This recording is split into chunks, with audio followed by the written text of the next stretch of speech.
அனைத்து கட்சி கூட்டத்தில் பங்கேற்க கௌரவம் பார்க்காதீர்கள் என்று கட்சித் தலைவர்களுக்கு முதலமைச்சர் மு க ஸ்டாலின் வலியுறுத்தியுள்ளார்.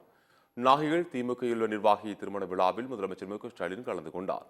அப்போது விழா மேடையில் பேசிய அவர், தொகுதி மறுசீரமைப்பு என்ற பெயரில் மாநில உரிமைகளை பறிக்க மத்திய அரசு முயற்சி செய்கிறது என்றும், தமிழக எம்பிக்களின் எண்ணிக்கையை குறைக்கும் நோக்கில் தொகுதி மறுசீரமைப்பு நடைபெறவுள்ளது எனவும் விமர்சித்தார். அனைத்து கட்சி கூட்டத்தில் பங்கேற்க கௌரவம் பார்க்காதீர்கள் என வலியுறுத்திய முதலமைச்சர், அனைத்து கட்சி கூட்டத்திற்கு வர முடியாது என்று கூறுபவர்கள் சிந்தித்து பார்க்க வேண்டும் என கேட்டுக்கொண்டார். இது தனிப்பட்ட கட்சி பிரச்சனையோ திமுக பிரச்சனையோ கிடையாது, இது தமிழ்நாட்டின் பிரச்சனை என குறிப்பிட்டார். தமிழ்நாட்டின் உரிமைக்காக நடக்கும் அனைத்து கட்சி கூட்டத்தை அரசியலாக்க வேண்டாம் என்றும் முதலமைச்சர் மு க ஸ்டாலின் வேண்டுகோள் விடுத்தார்.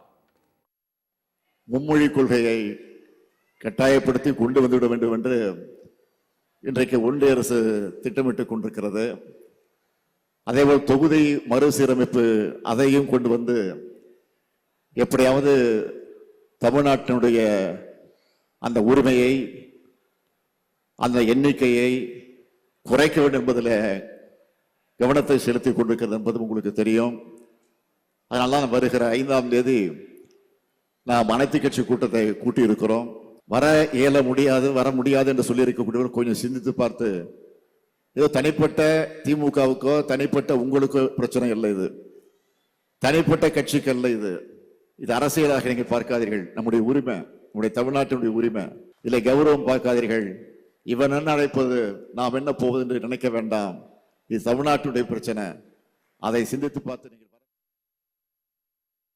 இதனைத் தொடர்ந்து நலத்திட்ட உதவிகள் வழங்கும் விழாவில் முதலமைச்சர் மு க ஸ்டாலின் கலந்து கொண்டார்.